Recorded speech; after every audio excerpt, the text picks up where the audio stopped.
نون سے عباسی صاحب اور پیپلز پارٹی سے پٹیل صاحب نے ختم نبوت پہ بات کی اور مبارک ثانی کیس کو ختم کرنے کی استدعا کی. اس پہ کمیٹی بنی اور کمیٹی کا میں ممبر تھا اور بھی ممبران تھے, اور اس کمیٹی نے متفقہ قرارداد پاس کی کہ یہ جو فیصلہ ہے اس کو پورا کا پورا ریورس ہونا چاہیے. اس کی بنیاد پہ سپریم کورٹ میں کیس تھا. چونکہ اس کیس میں تحریک انصاف برابر کی فریق تھی, اس وجہ سے عمران خان صاحب نے میرے سامنے جیل میں یہ بات کی کہ میں تو ختم نبوت حرمت رسول صلی اللہ علیہ وآلہ وسلم کا مسئلہ یہاں سے لے کے یونائٹڈ نیشنز میں لے کے گیا تھا. تو اس وجہ سے جب میرے سامنے یہ بات رکھی گئی تو ہم نے کہا کہ ٹھیک ہے, ہم آج اپنا جلسہ مؤخر کرتے ہیں. اس لیے 8 ستمبر کے جلسے جو کل ہے اس پہ عمران خان صاحب کی بڑی توقعات ہیں. میں تمام کارکنان سے یہ کہوں گا, آپ لازماً پہنچیے, آپ پرامن رہیے, جتنا بھی کوئی آپ کے جذبات کو ابھارے آپ نے پرتشدد نہیں ہونا. ایک پرامن جلسہ ہے اور بے شمار جلسے ہم کر چکے ہیں, بے شمار کر چکے ہیں. پاکستان کی تاریخ کے سب سے بڑے جلسے کرنے کا اعزاز تحریک انصاف کے پاس ہے.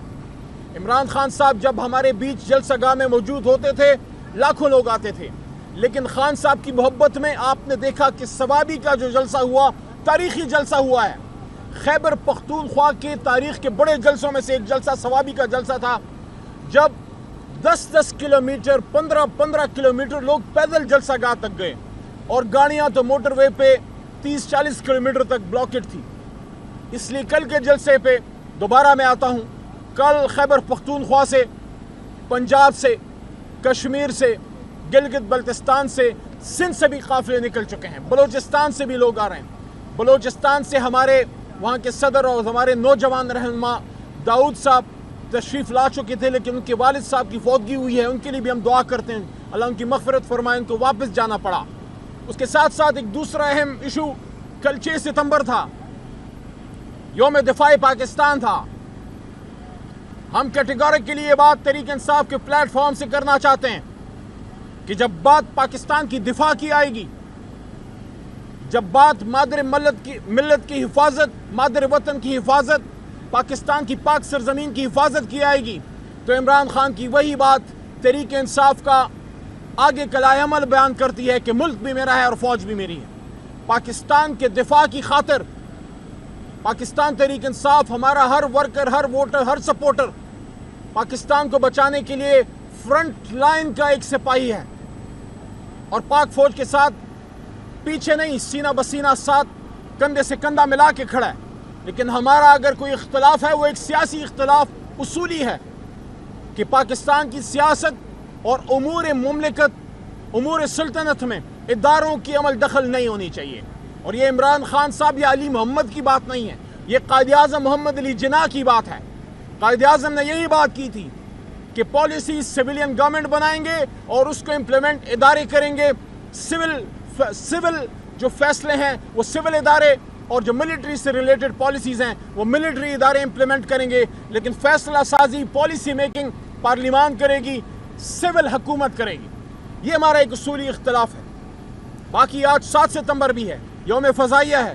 ہم اپنے ان مجاہدین کے ساتھ بھی ہیں, جس طرح ایم عالم صاحب نے ایک ریکارڈ بنایا تھا اور دنیا کی تاریخ میں ایک ایسی مثال قائم کی جو شاید کبھی نہ ٹوٹے, اور جب بھی ٹوٹے گی پاکستانی مجاہدین جو پاکستان ایئر فورس سے تعلق رکھتے ہیں وہ کریں گے. تو عمران خان صاحب ہمیشہ ان ایشوز پہ مضبوط کھڑے رہے ہیں, لیکن جو ان کا اصولی موقف ہے وہ تو اپنی جگہ پہ موجود ہے کہ عمران خان صاحب کی جو رجیم چینج ہوئی حکومت میں, وہ جو پاکستان کی منتخب حکومت کو گھر بھیجا گیا, وہ جو سازش ہوئی یا اس کو مداخلت, جو بھی آپ نام کہیں, اگر وہ وقت عمران خان صاحب پورا کرتے, اب ایک آزاد الیکشن ہو چکا ہوتا, عوام اپنی مرضی منشا سے وہ فیصلہ کر چکے ہوتے, ملک میں عوام کی مینڈیٹ سے حکومت ہوتی, عوام ہم سے مطمئن ہوتی تو عمران خان صاحب کو ووٹ کرتی, نہیں ہو تو کسی اور کو کرتی.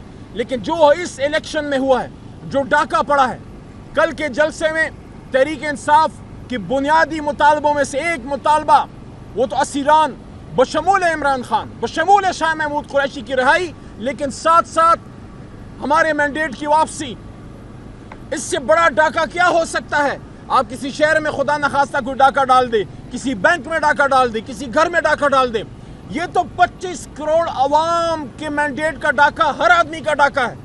آپ جو مجھے سن رہے ہیں، کیا آپ پاکستانیوں کا یہ حق اقتدار نہیں ہے کہ آپ فیصلہ کریں کہ پاکستان میں حکومت کون کرے گا؟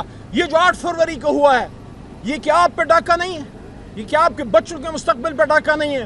تو کل ہمارا دوسرا بڑا مطالبہ ہے، پاکستان تحریک انصاف کو، عوام کو ان کا مینڈیٹ واپس کیا جائے.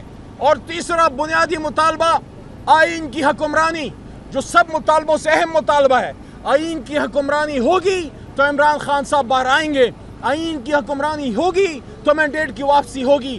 آئین کی حکمرانی ہوگی تو ایک مرسڈیز بینز اور ہوائی جہازوں میں سفر کرنے والا شخص اور ایک سامان ڈھونے والا، ایک کسی پرائے گھر میں مزدوری کرنے والا، ایک رات کے اندھیرے میں چوکیداری کرنے والا، اس کو اور اس ہائی پروفائل شخص کو قانون ایک نظر سے دیکھے گی. یہ نہیں کہ آپ مالدار ہیں، گاڑی تلے کسی کو رون دیں، پیسے دیں اور ملک سے باہر نکل جائیں. ایسا نہیں ہوگا. تو تیسرا مطالبہ ہمارا آئین و قانون کی حکمرانی، اور سب سے اہم جو پچھلے 2.5 سال سے ہماری تحریک انصاف کو آگے لے کے چلا ہے، پولیٹیکل سلوگن، جو صرف پولیٹیکل سلوگن نہیں ہے، ہماری روح، ہماری ایمان ہے کہ 77 سال پہلے قائد اعظم محمد علی جناح نے پاکستان کو جب آزاد کیا تو ایک حقیقی آزادی کی تمنا تھی. ایک تمنا تھی کہ پاکستان آزاد ہوگا، آزاد فیصلے کرے گا. یہاں عوام اپنی مرضی سے جئیں گے. یہاں کے فیصلے امریکہ، اسرائیل، برطانیہ میں بیٹھ کے لوگ نہیں، بلکہ اسلام آباد میں بیٹھ کے لوگ کریں گے. تو حقیقی آزادی ہمارا اصل ٹارگٹ ہے کہ پاکستان وہ ملک بنے جو محمد علی جناح کا خواب تھا، اور جس کے لیے لاکھوں کروڑوں ہمارے جوانوں نے شہادتیں دی ہیں، جس میں کل 6 ستمبر کا دن گزرا ہے جب پاک فوج، آرمڈ فورسز نے شہادتیں دی. پاکستانیوں نے بھی دی، عام پاکستانیوں نے بھی دی، لاہوریوں نے دی. جب 65 کو پاکستان کا دفاع ہو رہا تھا، عام لاہوری نکل کے وہ پاکستان فوج کے ساتھ شانہ بشانہ لڑتے تھے.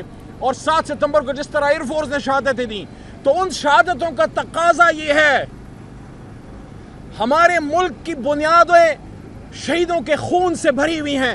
ان شہیدوں کے خون کا تقاضا یہ ہے کہ پاکستان میں وہ شخص بیٹھے پاکستان کی وزیر اعظم کے سنگھاسن پہ کہ جب وہ بات کرے تو دنیا سنے. وہ جھک کے نہ ملے، وہ سینہ تان کے ملے، ہاتھوں میں تسبیح لیے، آنکھوں میں آنکھیں ڈالے، وائٹ ہاؤس میں ہو یا لنڈن میں ہو یا یونائٹڈ نیشنز میں ہو، ہر جگہ حضور نبی کریم صلی اللہ علیہ وسلم کی حرمت، شان رسالت، امت مسلمہ، کشمیر، فلسطین کی بات کرنے والا شخص جب وزیر اعظم ہوگا، ان شہیدوں کے خون کا قرض اترے گا.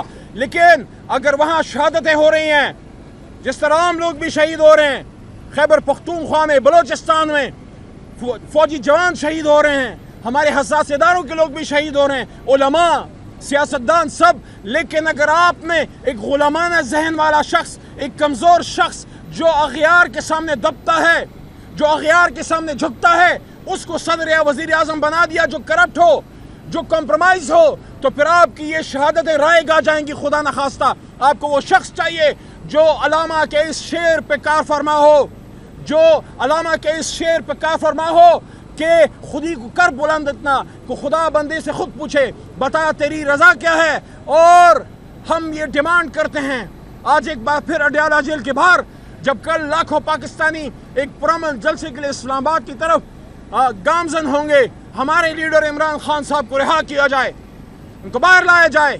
پاکستان کو اگر چلانا ہے، تمام سیاسی فورسز کو بیٹھ کے بات کرنی ہوگی، اور سب سے بڑی جماعت، سب سے بڑے لیڈر کو سائیڈ پہ رکھ کے پاکستان کے مسائل کا حل نہیں ہو سکتا.